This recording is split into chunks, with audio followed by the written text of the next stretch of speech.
17 red target locks burned on the tactical display, blinking in perfect synchronization with the frantic thrum of Elias Thorne's own pulse. The bridge of the UES Aegis was so quiet he could hear the cooling fans in the overhead consoles rattling against their bearings. It wasn't the silence of peace, it was the vacuum before a hull breach, the suspended second before the crash. On the main screen, the enemy dreadnought filled the void like a cancerous growth of iron and ambition. It was close enough that the optical sensors didn't need magnification to pick out the scoring on its armor, the jagged scars of 100 battles that had gone exactly the way the warlord commanding it had wanted. They were waiting for him to blink, waiting for the tiny, insignificant human ship to vent its atmosphere in a gesture of submission. Thorne didn't blink. He just stared at the wireframe model on his console, watching the distance counter tick down. 200,000 kilometers, point-blank range for the monsters lurking in the Aegis's engineering deck. But truthfully, before the math turned lethal, before the targeting computers started screaming, it had been just another Tuesday in the Sector 9 void. 6 hours earlier, the biggest problem on Elias Thorne's plate was the coffee. It tasted like recycled engine coolant and sat heavy in his gut, a hot, acidic reminder that supply lines were stretched thin this far out. He sat in the command chair nursing the mug, watching the starfield drift by at sublight speeds. The bridge crew was in the low-power mode that comes with 3 weeks of uneventful patrol. Slumped shoulders, quiet chatter about leave rotation, the soft rhythmic tapping of fingers on glass interfaces. The Aegis was a deception wrapped in grey hull plating. To any casual observer, or even a focused sensor sweep from a standard military vessel, she looked like a retrofitted light frigate, a glorified escort ship designed to scare off pirates and ferry diplomats. She had the lines of a prey animal utilitarian, unarmored, unimpressive. That was the point. You don't put a neon sign on a bear trap. Under the deck plates, beneath the mundane exterior, the Aegis was a physiological impossibility. Her reactor core wasn't burning deuterium. It was folding localized space-time to siphon zero-point energy directly from the vacuum. Her weapons weren't railguns. They were directed singularity projectors disguised as standard torpedo tubes. She was a glass cannon where the glass was actually diamond, and the cannon could crack a planet. But sitting there, drifting through the dust and dark of the 9th sector, she just felt cold. "Sir," Ryan said from the comm station. The kid didn't look up. He was frowning at his waterfall of data, tapping a sequence into his board, then deleting it and tapping it again. "I'm getting a ghost." Thorne lowered the coffee. "Ghost. Gravitational shear," Ryan clarified, though his voice lacked conviction. "Sensors are reading a mass displacement about, God, huge, but there's nothing on optics and nothing on thermal. Might be a sensor echo from the nebula." "Run a level 2 diagnostic," Thorne said, leaning forward. The leather of the chair creaked, the sound too loud in the sudden stillness. "If it's an echo, scrub it." "Running," Ryan muttered. Then he stopped. His hands froze over the console. The color drained out of his face so fast it looked like a gravity bleed. "Sir, it's not an echo." The background starfield just bent. "Red alert," Thorne said. He didn't shout. He didn't have to. The bridge crew snapped upright as if electrified. The lights shifted from standard white to a combat-ready amber, killing the glare on the screens. "Contact," Greg Palmer yelled from tactical, his voice cracking.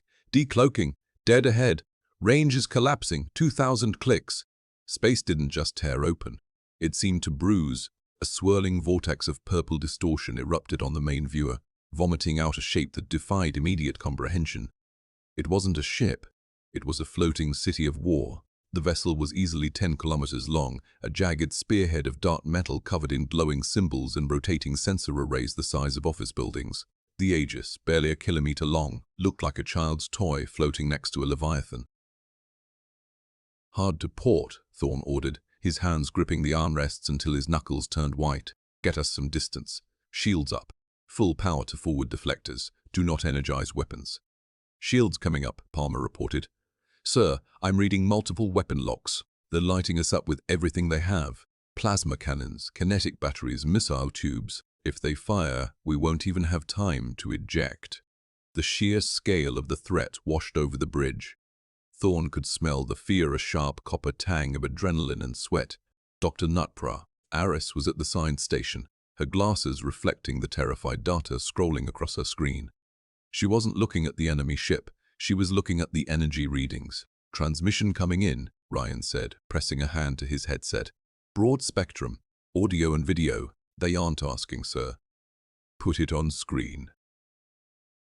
The image of the enemy vessel vanished, replaced by a face that looked like it had been carved from granite and bad intentions. Admiral Zetheror Warlord Vrak, as the intel briefing suggested, sat on a throne of dark iron. He was massive, reptilian, with scales the color of dried blood and yellow eyes that bored through the camera lens. Primitive vessel of Earth, the voice boomed, the translation software flattening the guttural snarl into perfect, arrogant English. I am Admiral Zether of the Krell Collective. You are trespassing in the domain of the High Fleet. Thorn stood up. He smoothed the front of his uniform, a meaningless gesture that grounded him. He forced his breathing to slow. In, hold, out. His heart was hammering against his ribs like a trapped bird, but his face remained a mask of bored professionalism. Admiral, Thorn said, his voice steady. This is Commander Elias Thorn of the United Earthship Aegis. We are on a standard patrol in international space. We claim no domain here. Zether laughed. It was a wet, grinding sound. International space is a concept for those who lack the strength to claim what is theirs. We have dominated this region for 2,000 years. You are a gnat buzzing around a dragon. The alien leaned forward, the camera zooming in on his slit-pupilled eyes. Power down your engines and prepare to be boarded. Your vessel will be seized. Your crew will be processed for labor. This is not a negotiation. Resistance is a mathematical absurdity. On the tactical display, the red icons multiplied. They were surrounded. The Krell ship the Krail had brought friends, or maybe just deployable fighters. It didn't matter. The physics of the situation were clear. In a conventional fight, the Aegis would be vaporized before Thorn could draw his next breath. Palmer looked at Thorn, his eyes wide and pleading. Sir, weapons are cold. If we don't charge the capacitors now, we won't get a shot off. Hold, Thorn murmured. Sir, they're locking missile solutions, Palmer hissed. I said, hold. Thorn looked back at the screen, at the towering arrogance of the alien warlord. He needed them to be overconfident. He needed them to think the Aegis was exactly what it looked like. A soft, squishy transport ship built by a species that had barely figured out how to leave their own gravity well. You hesitate, Zether sneered. Perhaps your primitive brain cannot comprehend the scale of your doom. Look at my ship, human. Look at the weapons trained on your hull. You have nothing. You are nothing. Thorn stepped closer to the pickup sensor. He didn't shout. He didn't bluster. He let a small, sad smile touch the corner of his mouth. We don't want to fight, Admiral, Thorn said. Truly, humanity has seen enough war. We prefer understanding. Then submit, Zether roared, slamming a clawed fist onto his armrest. I can't do that, Thorn said, but I can offer you a demonstration.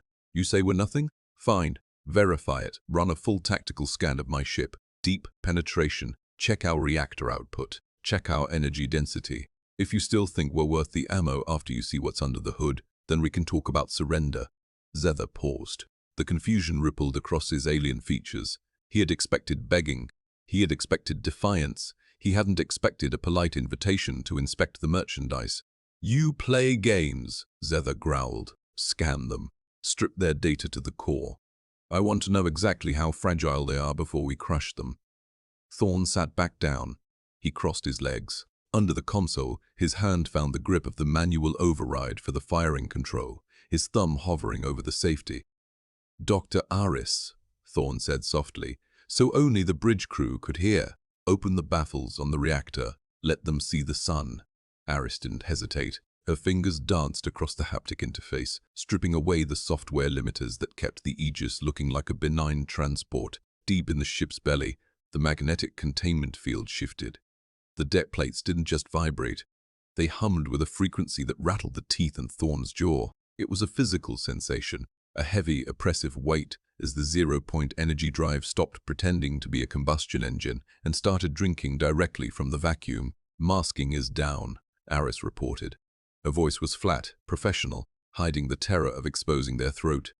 Core output is unshielded. We're radiating. On the main viewer, the Krell's scan beam hit them. It wasn't subtle. It was an invasive, high-frequency pulse that scrambled the tactical display for a microsecond before the computer filtered it out. It felt like being stripped naked in a snowstorm. Thorn watched Zether.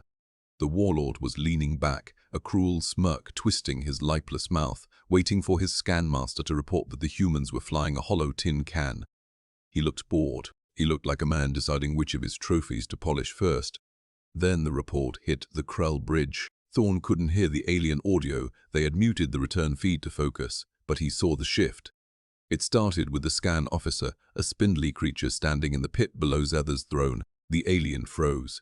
Its three-fingered hands stopped moving across the controls. It looked at the data, then looked at the sensor array, then back at the data. It slapped the console, hard, as if trying to wake a sleeping machine.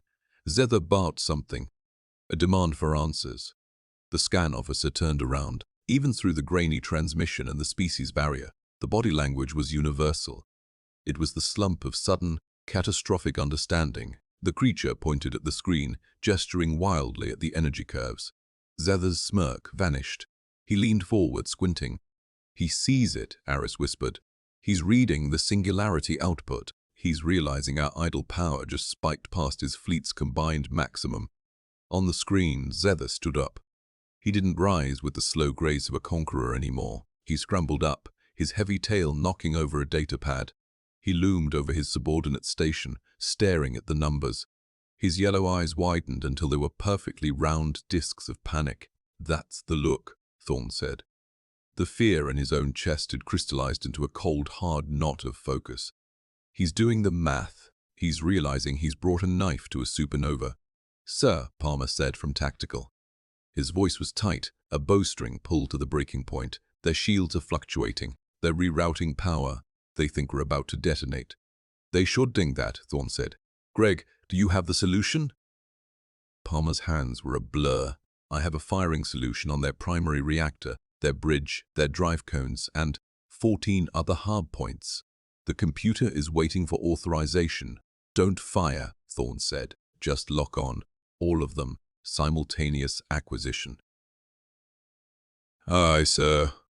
Palmer hit the enter key. It didn't take a second. It didn't even take a heartbeat. The Aegis's targeting computer, powered by a mind that operated in quantum superposition, processed the variables of the Krell ship velocity, shield modulation, armor density, and solved the equation of their destruction instantly. Click. On the view screen, the bridge of the Krell dissolved into chaos. Red warning lights strobed against the dark metal walls. Every console on the alien ship must have lit up at once. Officers were shouting, scrambling over each other. The scan officer recoiled from his board as if it had bitten him. Zether spun around, looking directly into the camera. The arrogance was gone, scraped away by the raw, terrifying reality of being targeted by a weapon he couldn't even comprehend. He wasn't looking at a prey animal anymore. He was looking at the muzzle of a gun held against his temple. "They're hailing us," Ryan said, pressing the headset to his ear so hard his knuckles were white. "Urgent priority. Audio only. It sounds frantic." "Let them sweat for 10 seconds, Thorn said. He checked his own display. The Aegis was holding steady, her reactor purring like a sleeping cat, ready to unleash hell. "Greg, keep those locks tight. If they twitch, if they even think about powering a weapon, I want you to drop the hammer." "Locks are green, sir," Palmer replied. "I'm tracking their plasma flow. If they divert to weapons, the computer will fire automatically before they can complete the circuit."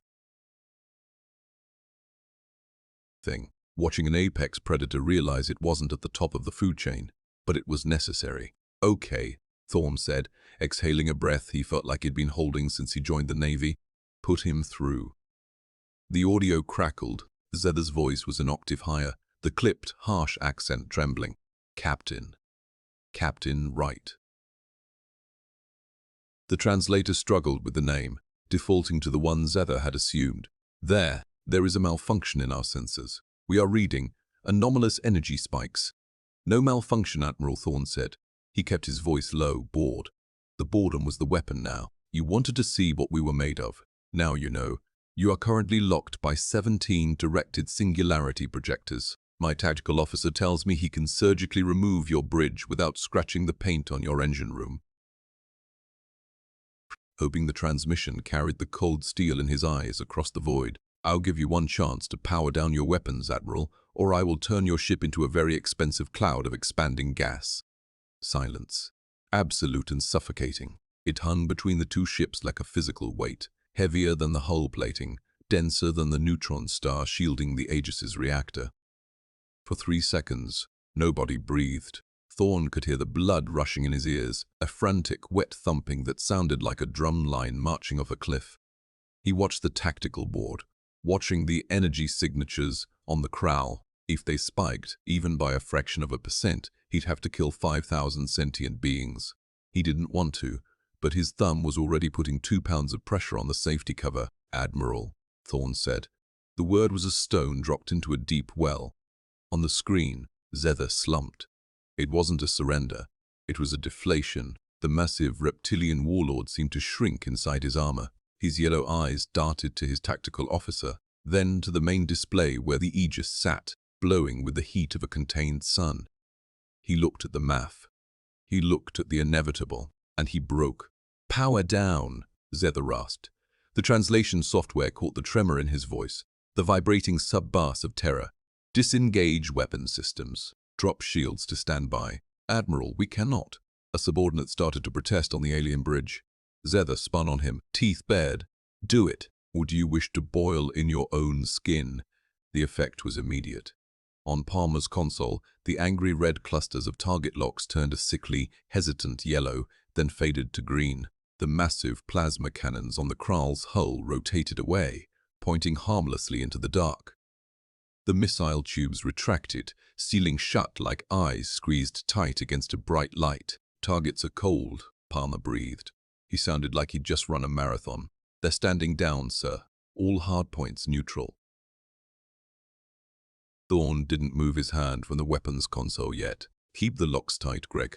I want them to feel the heat a little longer." "Aye, sir." Thorn took a breath. It rattled in his chest, jagged and sharp. The adrenaline that had been holding him upright began to sour, turning into the heavy, leaden exhaustion that comes after a near-miss catastrophe. His knees felt like water. His mouth tasted like battery acid and stale coffee. But on the screen, he kept his face frozen in that mask of bored, lethal indifference. "Wise choice, Admiral," Thorn said. "You have superior firepower," Zether said, the words tasting like ash in his mouth. He wouldn't look at the camera. He stared at his claws, resting on the armrest of his command throne. "The Krell Collective acknowledges your victory. We are prepared to be boarded. My crew requests only that the processing be swift." "You?" "Processing. For the labor camps," Zether said dully, "or for biomass. Whatever your species does with the conquered." Thorn looked around the bridge. Ryan looked sick. Aris was wiping fog off her glasses with trembling hands. They weren't conquerors. They were explorers with a very big stick, and they had just terrified the local bully into thinking they were monsters. "We don't want your ship, Zether," Thorn said. He leaned back in the chair, forcing his muscles to unclench one by one. "And we definitely don't want your crew. We don't have enough food to feed them, for one thing." Zether's head snapped up. "I do not understand. You have won. The strong take. Maybe out here," Thorn said, "but where I come from, the strong trade." He tapped a command into his armrest, signaling Aris to dial back the reactor output. The humming vibration in the deck plates began to subside, fading from a bone-shaking growl to a steady, rhythmic purr. The blinding energy readings on the Kral's sensors would be dropping back to non-lethal levels. "We aren't here for territory," Thorn continued, his voice finding a smoother, diplomatic cadence. "We're here for navigation data, star charts, mining rights in uninhabited sectors. We want safe passage through Krell space, and in exchange, we won't turn your flagship into scrap metal." Zether stared at him. The concept seemed to bounce off his skull. You wish to barter. You held a knife to my throat, and now you ask for maps." "I'm offering an alliance, Admiral," Thorn said. "Or at least a non-aggression pact. You go back to your high command and tell them that humanity is open for business. Tell them we have technology that makes your singularity drives look like steam engines. Tell them we're very friendly as long as nobody points a gun at us." Thorn leaned forward again, locking eyes with the alien, But be very clear about one thing, Zether. If we see another Krell ship powering weapons in our direction, there won't be a warning next time. We won't offer a scan, we'll just erase you." The silence returned, but it had changed texture. It wasn't the silence of impending death anymore. It was the silence of calculation. Zether was a warlord, but he was also a survivor. He saw the lifeline Thorn had thrown him. He could go home alive. He could spin this. He could tell the High Council he had secured a treaty with a hyper-advanced species, rather than admitting he had almost been vaporized by a tugboat. "A non-aggression pact," Zether said slowly, testing the words. "And trade? We have heavy metals," Thorn lied or half-lied. "The Aegis had ballast. You have unmapped hyperlanes. Seems like a fair swap." Zether straightened in his chair. He regained a shred of his dignity, smoothing his scales. "The collective is pragmatic. If your technology is indeed as potent as your sensor ghost suggests, trade would be logical." "Excellent," Thorn said.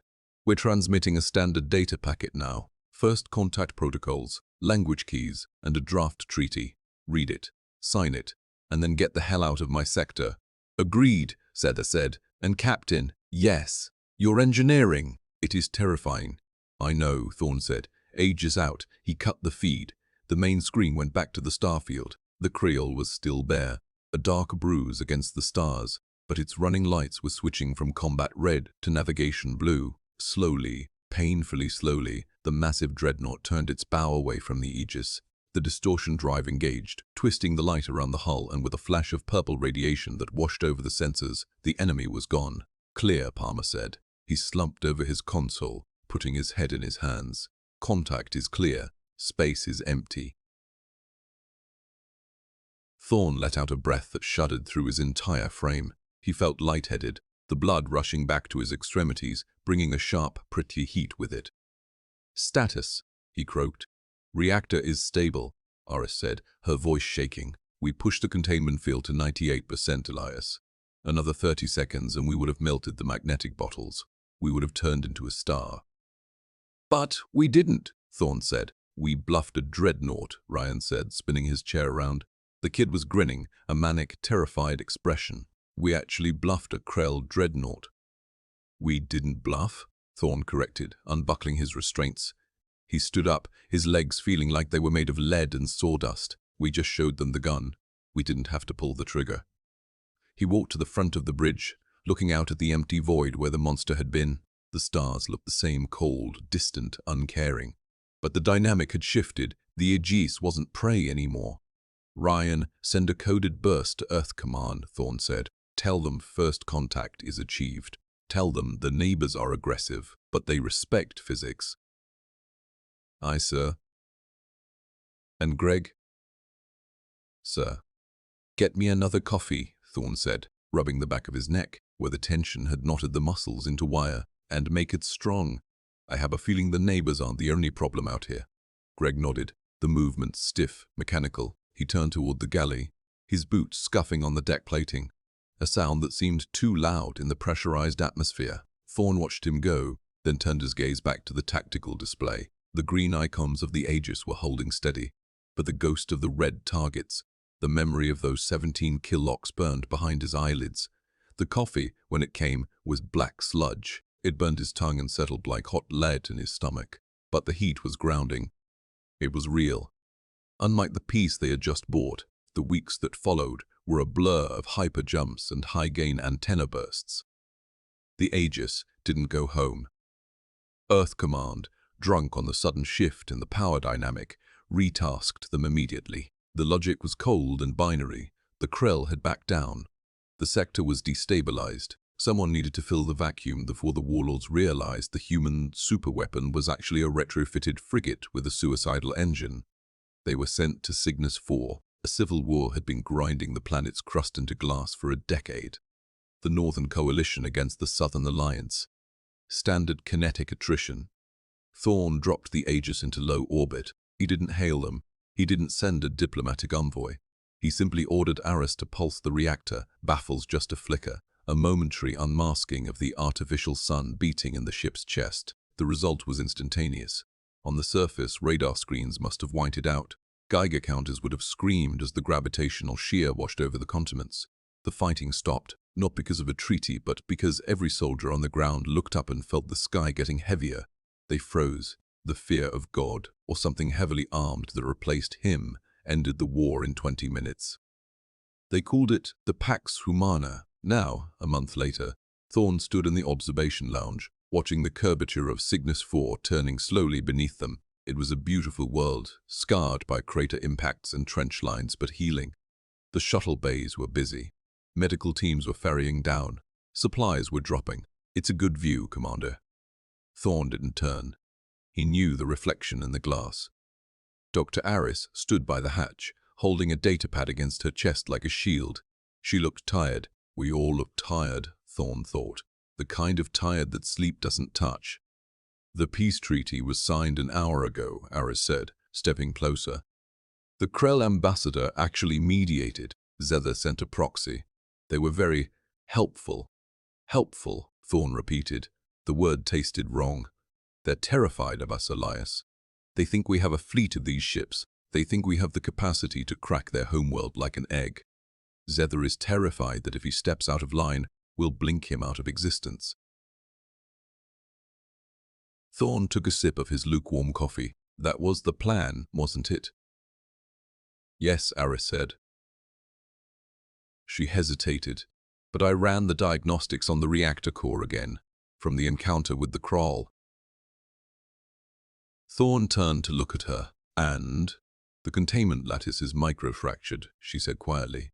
"Stress fatigue.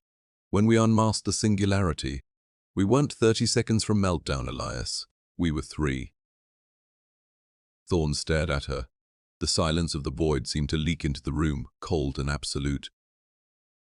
3 seconds, he whispered. "If Zethar had waited 4 seconds to surrender," Aris said, her voice devoid of emotion, "we wouldn't be heroes. We would be an expanding cloud of radioactive debris."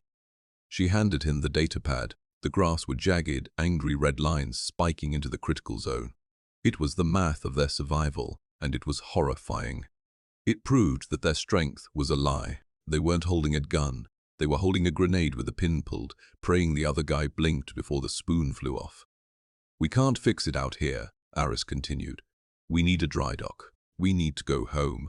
"We can't go home," Thorne said. He looked back at the planet below, at the peace they had forced upon it. "Command just sent new orders. The Galactic Federation has heard about us. They want a meeting.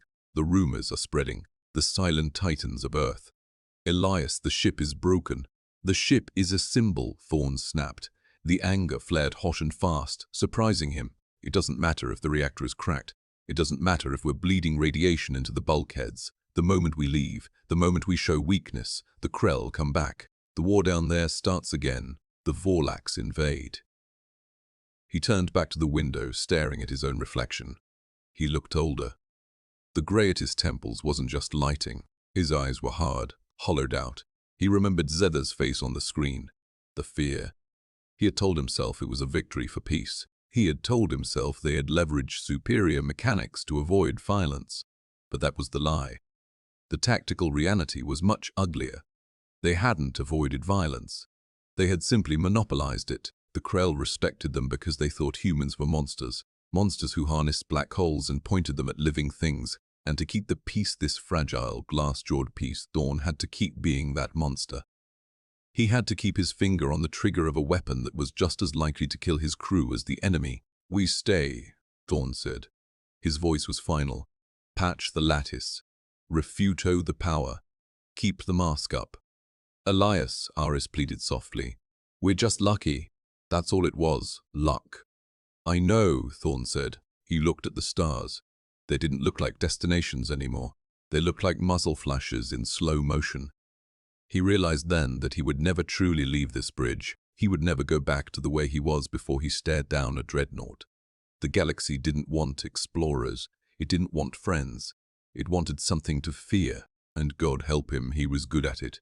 "Prepare the jump calculations for the Vorlax border," Thorne said, the numbness spreading through his chest, locking his muscles into place. "Let's go introduce ourselves." Aris stood there for a long moment, the silence stretching, vibrating with the unspoken truth. Then, slowly, She nodded. She turned and walked away, the heavy hatch hissing shut behind her. Thorn remained at the window. He watched the peaceful world below, secured by the threat of annihilation. He raised his hand and touched the cold glass, tracing the line of the horizon. Zether had called them primitive. He was right. They hadn't evolved past the club. They had just built a club so heavy that lifting it would eventually break their own backs. Thorn finished his coffee. It was cold, bitter, and tasted of ash.